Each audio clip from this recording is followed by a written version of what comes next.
Hey ladies and gentlemen, welcome back to the channel. As always, it is Nick here, back with your daily crypto news and analysis, and today we are going to be talking about Ripple and XRP. So sit back, relax, and before we fully jump on into this video, I do just want to ask guys, could please leave a like on this video. It does help the channel grow immensely, and of course I always do greatly appreciate it.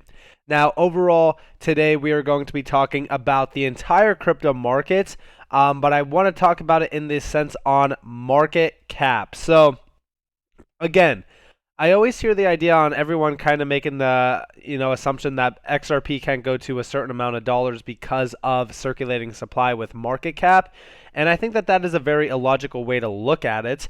I've discussed this multiple times. I mean, we look at Bitcoin and it was over a $1 trillion market cap. For what real reason? I mean, where's the value lying behind Bitcoin, right? Ultimately speaking, it's all because of dominance over this market. We look at Ethereum having a 19% dominance area in this market. I mean, imagine if XRP wasn't in a lawsuit. Would XRP have 19% of this market currently? I mean, think about it like this. We're at a $2 trillion market cap. Think of it like this. So I actually have a percentage calculator over here. So imagine if we had 19% of a $2 trillion market. We would be sitting at currently, and this should make all of you mad, but we would be sitting at currently a price of about $7.89. That's at the current market structure. This is where everything is not pumping. I mean, this is when, Ethereum is sitting flat at around $3,200. We would be sitting at roughly, a price of $7.89. Now, imagine if we had a 19% market dominance, or let's just kind of sum it up at like around 10%, right? Realistically speaking, before the lawsuit ever, happened, so here we have, the lawsuit in December. During this time, by the way, I want you guys to understand that we had at least 5% market dominance. Let's look at this. So 5%, and we're going to go off of $100 trillion. And we're going to be talking about why in a second, but this would essentially be our price per XRP if we had 5% of a $100 trillion crypto market. Now let's talk about why we are talking about a $100 trillion market. So first and foremost, we do see here total crypto market cap will surpass $100 trillion, says former Goldman Sachs executive Raoul Pal. Now, with this in mind, I want you guys to understand that when we are talking about crypto and we're talking about things happening right now within this market, how do we get to $100 trillion? Is it just because some individual is saying, hey, we can go to $100 trillion? No, I don't believe that we are going to go to $100 trillion just because some individual does say this. In fact, and I just wanted to use the XRP dominance scale to really kind of show you guys 5% is pretty much the norm. By the way, during this entire time back here, we were, during 2020, we had like at least around like 5%. At some points in time, we had like 6%. During this time, we hit about a high at about 6%. We've hit 30% in the past. But today, I want to utilize the total. So let's go to the total market cap for crypto. Now, we are going off of the topping point, off of the March of 2020 lows, and let's check out the fib outreaches from our current structure. So again, overall, our highest fib outreaches are $12 to $13.5 trillion currently. That's if we do outreach to these levels back here. I have this similar chart situated back here from the 2017-2018 bull run off of those lows, off of the high before we went on our last major rally. We hit about above the 4618. If we hit above the 4618 this year, by the way, we would be sitting at about roughly $13.5 trillion. I've actually said this in my video. It was like last week or so. I was talking to you guys about, how we could get to a high point for XRP this bull run. I told you guys $10 to $15 is my target points because of not only these levels here, but, even talking about the altcoin market cap going to about like $5 to $7 trillion, I think it's highly possible. Now, let's talk about, the path to $100 trillion. Is it going to happen tomorrow? Is it going to happen next year? No. But I do foresee this happening by around 2025 to 2030. And the reason for this is because things that are happening right now within this market. First and foremost, while DeFi and centralized finance are often portrayed as rivals, decentralized and centralized finance could work together to usher in a new class of people into the crypto sphere, argues CEO and publicist Ariel Shapira. Now, when we are talking about this, I want you guys to understand that there is already within this market bridges built between centralized finance and decentralized finance. I talked about this with Alliance Block. There's major bridges being built right now between these two worlds. This asset class in general for crypto, like $2 trillion or even $3 trillion at the all-time high, is laughable. I don't look at Bitcoin and I don't look at Ethereum because, a lot of these assets or networks, I should say, have massive inefficiencies. When we look at things that are providing major use case innovation, talking about like RippleNet with on-demand liquidity utilizing XRP, or like even Hedera Hashgraph, or we look at XLM as well, like even Algorand, right? There's so many incredible projects within the space that are just not truly getting the value that they do recognize, right? That they should be recognized for, I should say. But then you look at like Shiba Inu and Dogecoin, like this is how you know that this market is very infancy, right? We are still in the early stages of this market where people are not perceiving the value of utility gems. And I know that it could get frustrating, especially when you are talking about XRP, right? Sitting at 78 cents, when we know that the true value behind XRP should be around like $7.80. It does get frustrating. But I want you guys to understand that, if we did have 5% of just that market cap, we would be at about $100. Now, imagine if we had like 15% or 19%, right? That 19%, aka that number 2 spot, which we were in many times before, this would be our market cap. $19 trillion. Almost $400 per XRP, a 500X. That is absolutely insane. But as we are talking about this, we look at things that are, the main focus right now from higher up individuals. Yellen, earlier today said stablecoins or a potential CBDC could succeed at being more widely used as a means of exchange, raising potential benefits and risk. They are recognizing that when we are talking about stablecoins or even CBDCs, they could essentially be the new global reserve currency. I truly do believe so as well. I think that when we are talking about ledger technology, that could also be utilized to not only issue a CBDC on a private ledger basis, but it could also issue stablecoins. I think DLTs are the way to go. I do think that DLTs are going to be the future of this space. XRP, HBAR, XDC, XLM. I mean, they are incredible opportunities for us right now in this infant market. And then also we did see when regulation fails to keep pace with innovation, vulnerable people often suffer the greatest harm. We have seen this. We've seen XRP be targeted out of sheer, uncertainty about this market. But it wasn't even uncertainty. Like when we are talking about things that are happening, I do think that this is 100% clear cut and dry corruption. In fact, Library, right? This is a coin that was targeted by the SEC for the same exact reasons. The fair notice was totally disregarded. And we do see here, we met with the SEC recently. We told them we'd do anything to have same legal status as Ethereum. Pay every dollar back, burn all cryptocurrency we own, let everyone go and dissolve company entirely. Anything. They literally laughed in our faces. Evil, despicable monsters. It's all about Ethereum, right?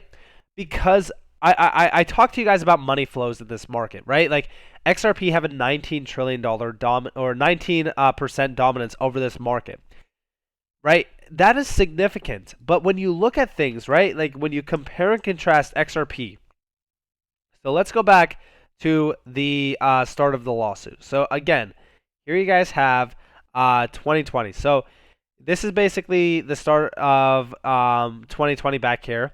We were still on that downward slope from the previous bull run in terms of dominance. But we started to grow rapidly within, around December. In fact, we were spiking up even in November. We started to go on a little bit of a tear. XRP was around like 60, 70 some cents around November. And we were, on this path to starting that next major breakout event. I mean, look at this. we broke out above the 10-day EMA. And we haven't been above that ever since, like, I would say strongly since then. If you look back in time, you can see exactly what happens when we do break out of those EMAs. We go on a tear. We hit 31.5%. Absolutely massive. That was during 2017 and 2018. Now, let's look at Ethereum dominance. This is an interesting thing because when you look at Ethereum dominance going back to 2020, so again, here you have 2020. This started to go on a little bit of a tear. But during December, you could see the power of Ethereum kind of getting usurped by XRP. It could have been XRP, it could have been some other assets. Technically, I'm not going to just say XRP alone. But you could see the massive spike in dominance that XRP started to take over in this market, 17.5%. Followed by this major cascade because we've seen like the graph and Bitcoin going on a tear. But this has been in a major bull run ever since. Pretty significant when you're looking at the current market structure and you see XRP sitting at number 7 instead of 1 through 3. Even at number 3, it still would have had a significant dominance over this market. So when we are looking at this, I do think that this is clear cut and dry corruption. And I think that XRP was targeted because of Ethereum. Now, I want to end this off with this. So with regulations in mind, when we are talking about clear cut and dry regulations where we don't stifle innovation and we make sure that crypto is here to stay, crypto is here to do the mission that it is on a path to do, aka have a financial inclusive future where you aren't paying over massive, rates in terms of cross-border payments. Payments are basically free to make. I mean, the efficiencies of crypto will be seen. But we do see here the flood of capital is coming. With regulations, I would say the right amount of regulations, this will allow crypto to have a massive cascading amount of money flowing in. Listen closely to this. When we get policy and the regulator regulates, that's not a negative thing. The spigots of capital are going to flood into this sector like you've never seen.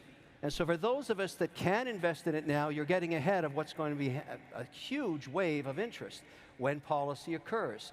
I predict in the next 10 years that crypto, blockchain, Bitcoin, all of this innovation will be the 12th sector of the S&P. Now, why do I say that? Because Bitcoin is not a coin, it's software. Ethereum is software. Avalanche is software. Helium is software. Solana is software. It's all software. And the smartest hands over keyboards today in the world are developing on the chain and bringing innovation to financial services, which in the end is the largest sector on earth. Now, what we need is policy. We need government to catch up with us so that we don't lose leadership in America to this very important 12th sector of the economy. And this is truly the overall view here. Crypto is the future. Crypto will be massively adopted. Institutional money is coming.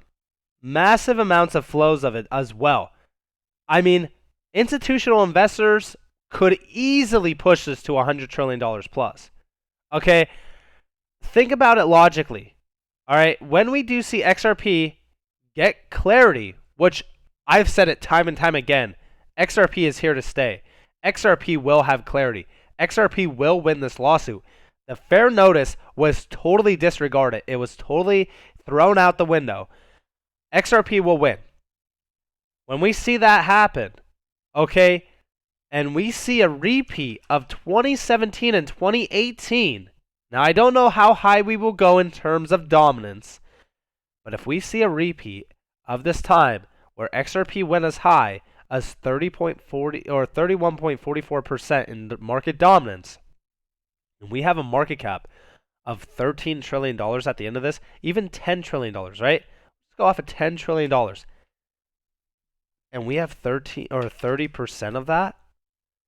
Look at the price of XRP at the end of this bull run. Okay? I don't say this to provide hopium. I say this because a 30% market dominance over this market, if XRP gets this lawsuit settlement, think about how high XRP will actually go in terms of price. I see, realistically speaking, when we look at $100 trillion market and we look at just a measly 15% of this market in terms of XRP, which we know why XRP could easily grasp 15%. If you guys need a summary breakdown video on this, go look at some of my older videos. I could even make a new one on why I do think that XRP is going to be a main player in this market. But 15% would put it at almost a 400x. That is significant. And I do believe that XRP will have that, percentage-wise over this market. Because when we look at Ethereum at 19%, this technically should be XRP. Not because I'm biased, not because I'm a holder, but because of the comparisons on the XRP dominance to Ethereum dominance chart. You could see why XRP was targeted. These individuals that have their wallets fat with Ethereum Cash know exactly what I'm talking about. We all know, we could clearly see it from day one with this lawsuit to now. Things have rapidly unfolded. There has been leaked information regarding this lawsuit. I truly do believe that this lawsuit is on its last stand. And I do think that it's crumbling beneath the SEC, and soon we will see the true picture being painted. Now, with all of that in mind, I hope that you guys enjoyed this video. If you guys did, definitely hit that like, subscribe to notifications on button. Guys, I can't even talk right now. But also, if you guys do want more free content, you guys are more than welcome to go check me out on Twitter at NCashOfficial or at NCashOfficial. You guys can check out the free Discord down in the description below. Also, down in the description below, I do have, exit plans for this bull run with XRP. I go in depth on it. It's a fully updated one for 2022, the outlook on 2022. You guys can go check it out on NCashOfficial.com. The Ultimate Crusader Trading Bundle Pack does include everything on that site, as well as all future content for free. But with that being said, I hope that you all have a beautiful day or beautiful night, wherever you guys are in this beautiful world. This has been Nick. Peace out, guys.